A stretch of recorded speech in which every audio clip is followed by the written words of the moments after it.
अब बारी है इकोनॉमिक्स की फाइनल प्रिपरेशन की। यूपी बोर्ड का पेपर कल है और हम जो है आज इकोनॉमिक्स के टॉप 10 क्वेश्चंस को रिवाइज करेंगे, टॉप 10 क्वेश्चन को समझेंगे कि कौन कौन से ऐसे सबसे 10 इंपॉर्टेंट क्वेश्चन हैं जो आपके एग्ज़ाम में आने की पूरी से पूरी संभावना है। तो चलिए पॉइंट टू पॉइंट शुरू करते हैं। और हाँ, अभी तक चैनल को सब्सक्राइब नहीं किया है तो ज़रूर कीजिएगा, क्योंकि लगातार मैं आपके लिए बिग अपडेट्स लेकर आ रहा हूँ और इम्पोर्टेंट क्वेश्चन लेकर आ रहा हूँ। चलिए शुरू करते हैं। पहला क्वेश्चन है क्लास 12 इकोनॉमिक्स का टॉप 10 में सबसे पहला क्वेश्चन मैंने रखा है, ह्रासमान सीमांत उपयोगिता के नियम की व्याख्या कीजिए। आपको ह्रासमान सीमांत उपयोगिता के नियम के बारे में डिटेल से बताना है। ऑलरेडी मैंने कई वीडियोज़ इस पर बनाए हुए हैं, आप देख सकते हैं कैसे लिखना है। डिस्क्रिप्शन में लिंक दिया हुआ है। इंपॉर्टेंट क्वेश्चंस की सीरीज़ में, चैप्टर की सीरीज़ में, वहाँ पर उसमें पॉइंट टू पॉइंट बता, मैं यहाँ पर खाली एक्सप्लेन कर रहा हूँ। ह्रासमान सीमांत उपयोगिता का नियम, ठीक है ना, जिसको घटती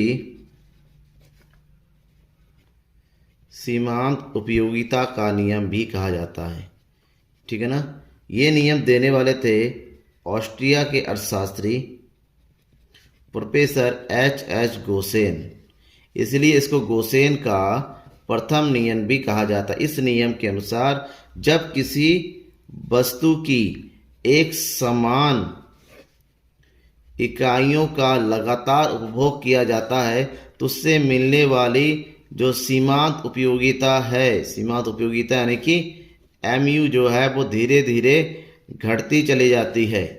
इसका मतलब अगर कोई भी सामान आप लगातार यूज़ करते चले जा रहे हैं एक जैसा, उसमें चेंजेस नहीं हो रहा है, तो उससे मिलने वाली जो उपयोगिता होगी, सीमांत उपयोगिता जो होगी, धीरे धीरे घटती चली जाएगी। और सीमांत उपयोगिता के घटते के कारण ही इसका नाम रखा गया है ह्रासमान सीमांत उपयोगिता का नियम।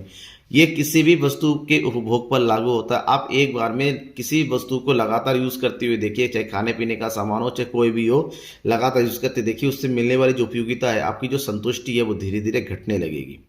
यही है आपका ह्रासमान सीमांत उपयोगिता का नियम, जिसको आपको डिटेल से एग्जाम में एक्सप्लेन करना होगा, ठीक है ना। जहां पर अगर आपने मान लीजिए फॉर एग्जांपल 1 2 3 4 5 6 और यह है एमयू, पहले यूनिट में अगर 40 मिला तो दूसरे पे 30 मिलेगा, तीसरे पे 20 मिलेगा, फोर्थ पे 12 मिलेगा, फिफ्थ में 5 मिलेगा, 6 में 0 है, 7 में माइनस में मिलेगा। तो ये इस तरह जो सीमांत उपयोगिता धीरे धीरे घटती चली जाती है। ऐसे में इसका ग्राफ जो होता है वो ऊपर के नीचे माइनस की होता हुआ चला जाएगा, that is MU graph.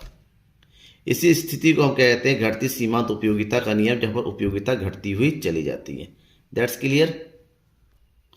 Number 2 पे दूसरा इंपॉर्टेंट क्वेश्चन है, पैमाने के प्रतिफल के नियम से आप क्या समझते हैं, व्याख्या कीजिए। इस क्वेश्चन को हम इस तरह से भी देख सकते हैं, पैमाने के प्रतिफल का नियम किसे कहते हैं, पैमाने के बढ़ते, स्थिर और घटते प्रतिफल के नियम को समझाइए। तो पैमाने का जो प्रतिफल का जो नियम है, एक है दीर्घकालीन अवधारणा है, यानी कि इसको बोलते हैं दीर्घकालीन उत्पादन फलन का नियम, ठीक है ना। इस नियम के अनुसार, क्योंकि ये दीर्घकाल की अवधारणा है, उत्पादन के सभी साधन जो होता है वो परिवर्तनशील होता है। उत्पादन के सभी साधन परिवर्तनशील होता है। ऐसे में उत्पादन के सभी साधनों को एक समान अनुपात में क्या किया जा सकता है, बढ़ाया जा सकता है। जब उत्पादन के सभी साधनों में एक समान अनुपात में बढ़ाएंगे तो इससे उत्पादन की मात्रा में भी वृद्धि होगी, साथ साथ उत्पादन के पैमाने में भी वृद्धि होगी। इसलिए इसको पैमाने के प्रतिफल का नियम कहा जाता है। अब पैमाने के प्रतिफल के नियम के अनुसार, पैमाने के प्रतिफल के नियम जो होता है वो 3 प्रकार से काम करते हैं। 3 प्रमुख नियम आते हैं, ठीक है ना। कौन कौन से? नंबर 1, पैमाने के बढ़ते प्रतिफल का नियम, पैमाने के स्थिर प्रतिफल का नियम, और तीसरा है पैमाने के घटते प्रतिफल का नियम। अब तीनों को समझना है। पैमाने के बढ़ते प्रतिफल के नियम के अनुसार जब उत्पादन के साधनों के जिस अनुपात में बढ़ाया जाता है, अगर उससे अधिक उसके उत्पादन में वृद्धि होती है तो ऐसी स्थिति को बढ़ते प्रतिफल का नियम कहा जाता है। जबकि स्थिर प्रतिफल के नियम के अनुसार साधनों में परिवर्तन और उत्पादन में परिवर्तन दोनों ही समान अनुपात में होता है। यानी कि जितना ही साधनों में परिवर्तन किया जाता है उत्पादन में उतना ही परिवर्तन क्या होता है। पैमाने के बढ़ते प्रतिफल के नियम को अगर हम ग्राफिकल रूप से देखें, एक तरफ है साधन, यहाँ पर उत्पादन की मात्रा और यहाँ पर है साधन, तो ऐसे में जो ग्राफ बनता है वो नीचे की ओर झुका हुआ रहता है, इस तरह से रहता है। साधनों में कम परिवर्तन होता है इसकी तुलना में उत्पादन में समान परिवर्तन होता है। जबकि स्थिर प्रतिफल की दशा में जो ग्राफ बनता है वो सीधा ऊपर की ओर बनता होता है। यहाँ पर साधनों में और उत्पादन की मात्रा में दोनों ही समान परिवर्तन होता है। तीसरा, घटते प्रतिफल के नियम के अनुसार साधनों की मात्रा में जितना परिवर्तन होता है उसकी तुलना में उत्पादन में कम परिवर्तन होता है। इस स्थिति में जो ग्राफ बनता है ऊपर की ओर सीधा घड़ा होता है। इसका मतलब यहाँ पर साधनों में ज़्यादा परिवर्तन दिखाया जाता है और मात्रा में कम परिवर्तन होता है। इसको हम पैमाने के प्रतिफल का नियम कहते हैं। तीसरे नंबर पे है क्वेश्चन, संतुलन कीमत क्या है? पूर्ण प्रतिस्पर्धा में संतुलन कीमत का निर्धारण कैसे होता है? यकीन मानिए आप उत्तराखंड बोर्ड के स्टूडेंट हैं, मैं आपको 100% गारंटी दूंगा ये क्वेश्चन जरूर आएगा, जरूर पूछा जाएगा आपके लिए। संतुलन कीमत क्या है? पूर्ण प्रतिस्पर्धा में संतुलन कीमत का निर्धारण कैसे होता है? सबसे पहले आपको संतुलन कीमत के बारे में बताना पड़ेगा। संतुलन कीमत वास्तव में एक ऐसी स्थिति है जहां पर बाजार में वस्तु की मांग और वस्तु की पूर्ति आपस में बराबर होती है, उस स्थिति को जो है संतुलन कीमत स्तर कहा जाता है। अब बात आती है पूर्ण प्रतिस्पर्धा में संतुलन कीमत का निर्धारण कैसे होता है। तो प्रोफेसर मार्शल ने कहा था कि किसी वस्तु के कीमत का निर्धारण करने के लिए दो पक्ष काम करता है। एक होता है मांग पक्ष और दूसरा होता है पूर्ति पक्ष। मांग पक्ष होता है उपभोक्ता पक्ष, जहां उपभोक्ता कम से कम कीमत पर वस्तु से अधिक मात्रा खरीदना चाहता है। जबकि पूर्ति पक्ष जो होता है कि पूर्ति साइड जो किसके पर होता है? उत्पादक। उत्पादक हमेशा अधिक से अधिक कीमत पर ज़्यादा से ज़्यादा वस्तु बेचना चाहता है। तो यहाँ पर कम से कम वस्तु बेचना, कम से कम कीमत और अधिक से अधिक कीमत पर, जहाँ पर दोनों आपस में बराबर होते हैं। यहाँ पर मांग पक्ष और पूर्ति पक्ष जिस बिंदु पर आपस में बराबर हो जाते हैं उसी बिंदु पर वस्तु की कीमत का निर्धारण हो जाता है प्रोफेसर मार्शल के अनुसार। ठीक है ना। इसको अगर एग्जाम्पल्स के साथ समझें, फॉर एग्जाम्पल ये है वस्तु की कीमत, यहाँ पर है पूर्ति की मात्रा और ये आपकी मांग की। वस्तु की कीमत हम लिया था 2, 4, 6, 8, 10। बढ़ती हुई कीमत पर पूर्ति की मात्रा भी बढ़ती चली जाएगी, तो हम ये रहते 10, 20, 30, 40, 50। जबकि बढ़ती हुई कीमत पर जो है मांग की मात्रा भी घटती हुई चली जाती है।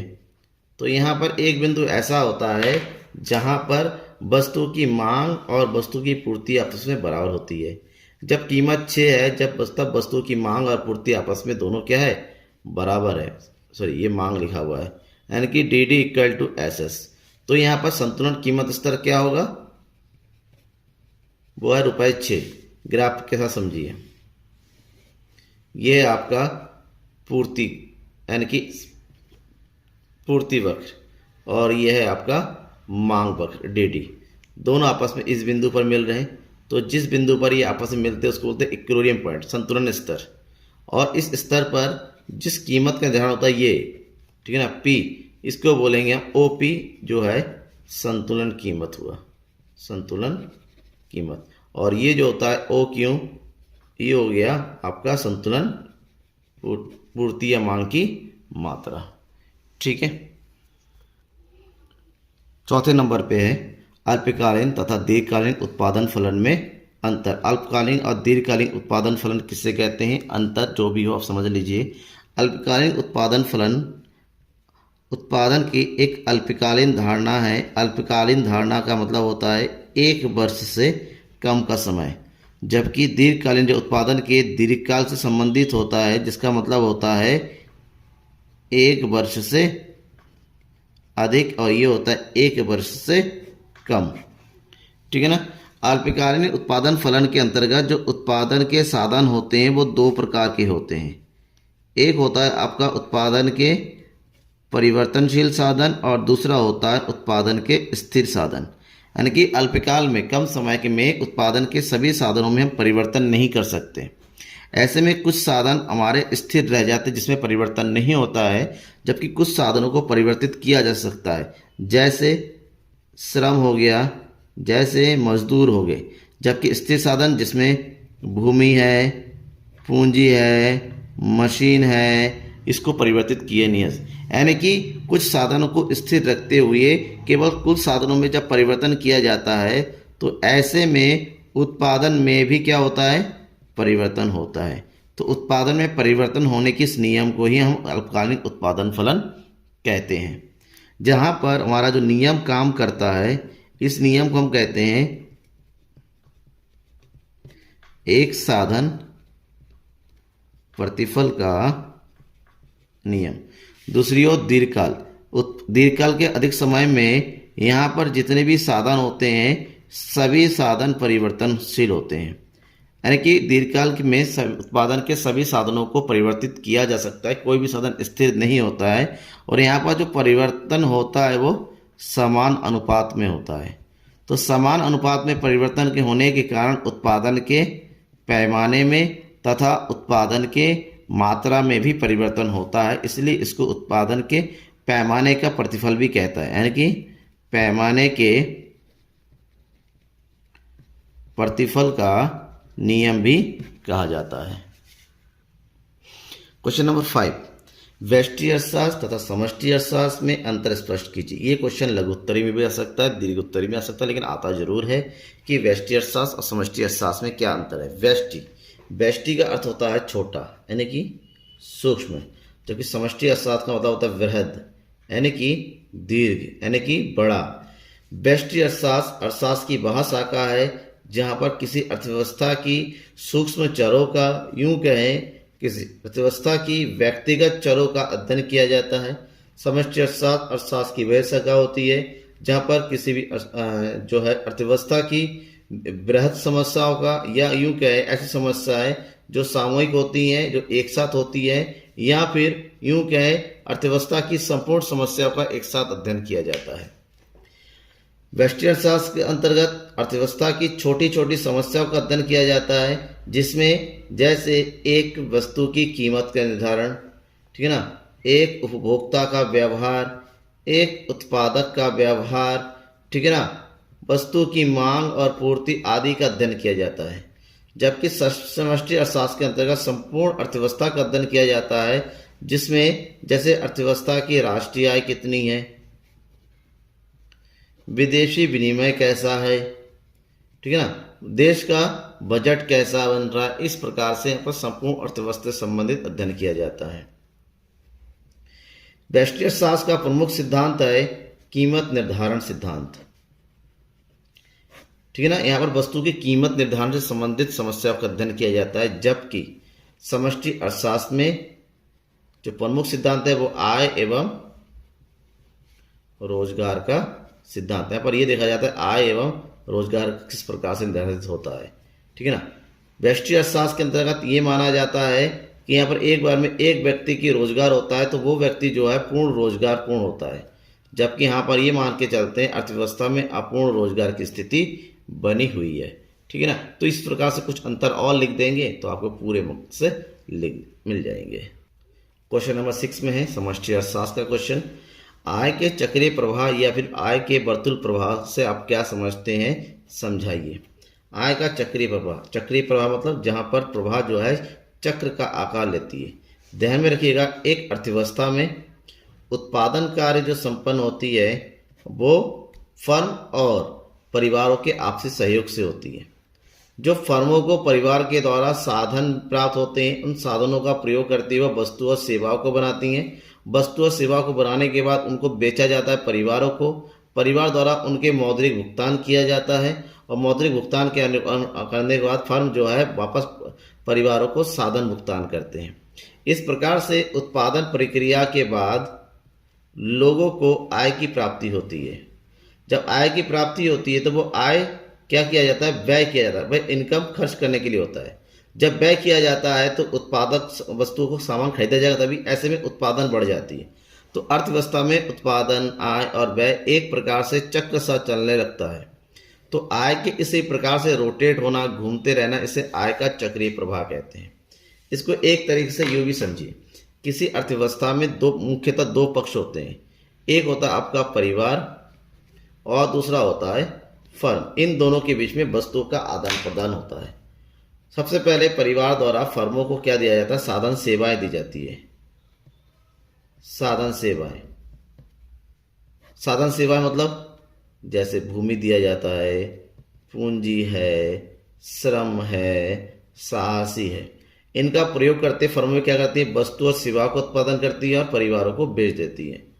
ठीक है ना, वस्तुएं एवं सेवाएं। परिवार वाले वस्तु और सेवाओं को खरीदने के बदले में जो है फर्मों को क्या देती हैं? मौद्रिक भुगतान करती हैं। मौद्रिक भुगतान करती हैं और मौद्रिक भुगतान प्राप्त करके फर्म जो है जो साधन का प्रयोग किया उन साधनों के बारे में साधन भुगतान करती है। तो इस प्रकार से एक दूसरे में ये प्रोसेस चलता रहता है और इसी प्रोसेस को आय का चक्रीय प्रवाह कहा जाता है। क्वेश्चन नंबर 7, गुणक किसे कहते हैं? इसकी गणना कैसे की जाती है? गुणक, गुणक भी प्रोफेसर J.M. कीन्स, जिन्हें कि जो है समष्टि अर्थशास्त्र के जनक कहा जाता है, उनका कॉन्सेप्ट है। J.M. कीन्स ने कहा था किसी अर्थव्यवस्था में किए गए निवेश की तुलना में उस व्यवस्था में आय जो है कई गुना अधिक वृद्धि होती है। तो निवेश की तुलना में आय में जितने गुना अधिक वृद्धि होती है उसी को हम क्या कहते हैं? गुणक कहते हैं, या फिर उसको निवेश गुणक कहा जाता है। और यहाँ पर निवेश गुणक को कैपिटल K के रूप में दिखाया जाता है। मतलब गुणक जो होता है वो अर्थव्यवस्था में किए गए निवेश और होने वाले आय के बीच में अनुपातिक संबंध को बताता है। इसका मतलब ये हुआ K इक्वल टू होता है delta Y upon delta I, यानी कि निवेश में होने वाले परिवर्तन की तुलना में आय में होने वाले परिवर्तन के बीच का संबंध निवेश गुणक होता है। तो निवेश गुणक की कैलकुलेशन करने के लिए फार्मूला लगा जाता है K equal to delta Y upon delta Y I. I का मतलब होता है निवेश में परिवर्तन और आय में परिवर्तन होता है आय में परिवर्तन। दूसरी तरफ K का एक फार्मूला होता है निवेश का। K अगर MPC दिया हुआ है तो फार्मूला आ जाता है K equal to 1/1 minus MPC, जहाँ पर MPC का मतलब होता है सीमांत उपभोग प्रवृत्ति।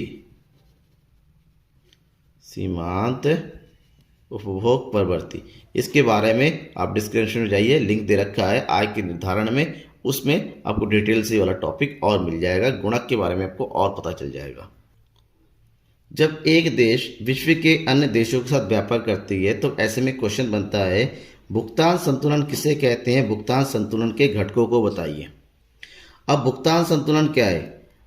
विश्व के सभी देश विश्व के अन्य देशों के साथ व्यापार करती हैं, जिसको हम बोलते हैं क्या चीज़? विदेशी व्यापार।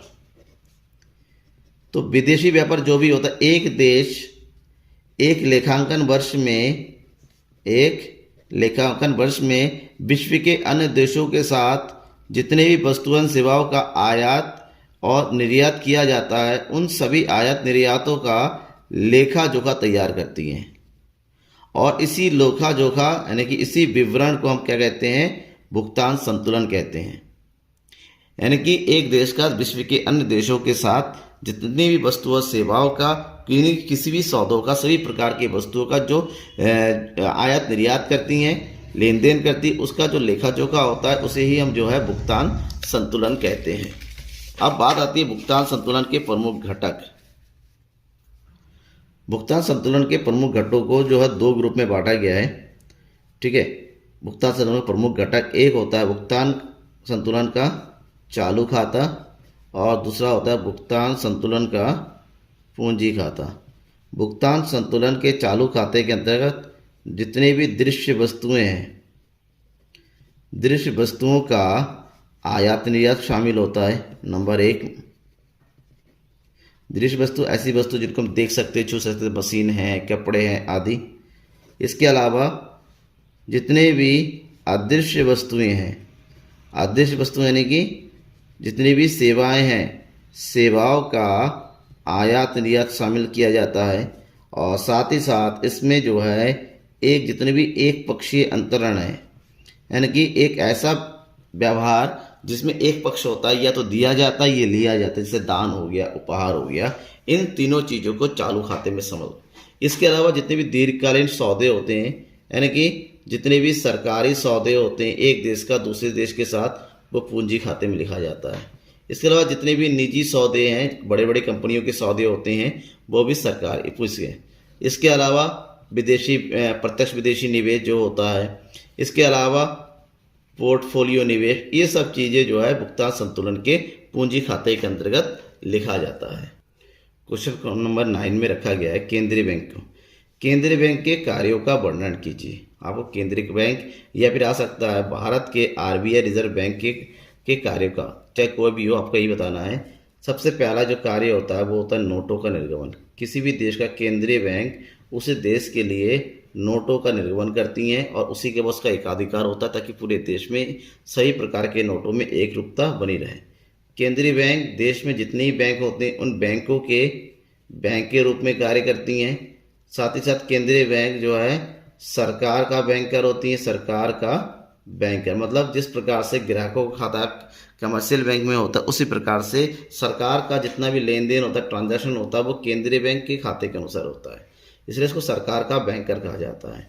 इसके अलावा केंद्रीय बैंक अंतिम ऋणदाता के रूप में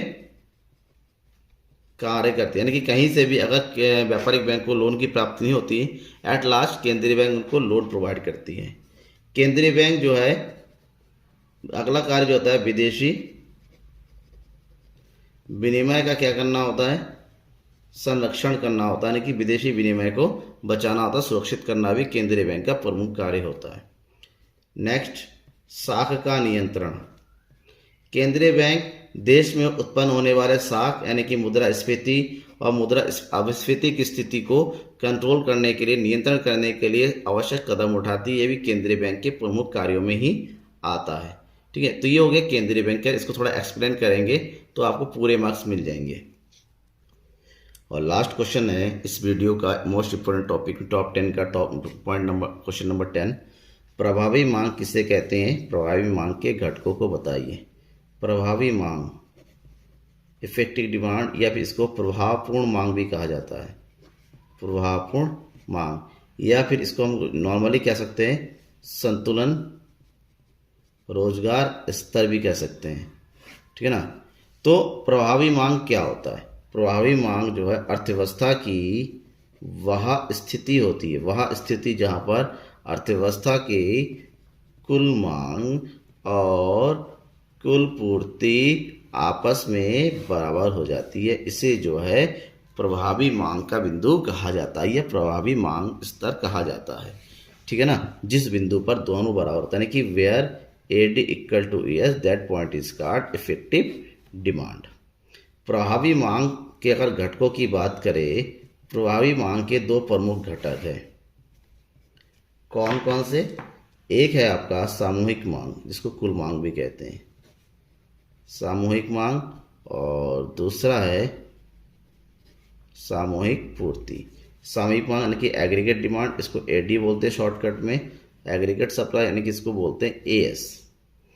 सामूहिक मांग एक देश के सभी नागरिकों द्वारा किए गए कुल वस्तुओं एवं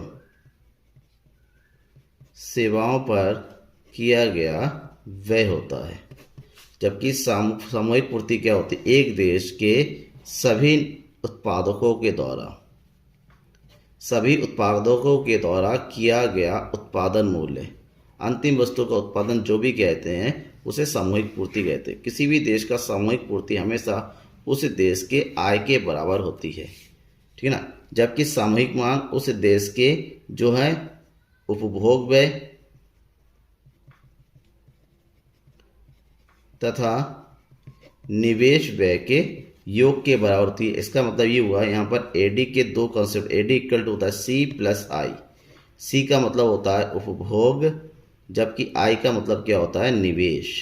इसके दो प्रमुख घटक होते हैं जो कि बंद अर्थव्यवस्था के अनुसार। नॉर्मली आपसे पूछा जाए सामूहिक मांग के कितने घटक होते हैं? 4 प्रमुख घटक होते हैं। एक होता है C उपभोग, I निवेश, G सरकार, और X-M यानी कि शुद्ध निर्यात। दूसरी तरफ सामूहिक पूर्ति, सामूहिक पूर्ति का मतलब होता है किसी भी देश के जो उपभोग व्यय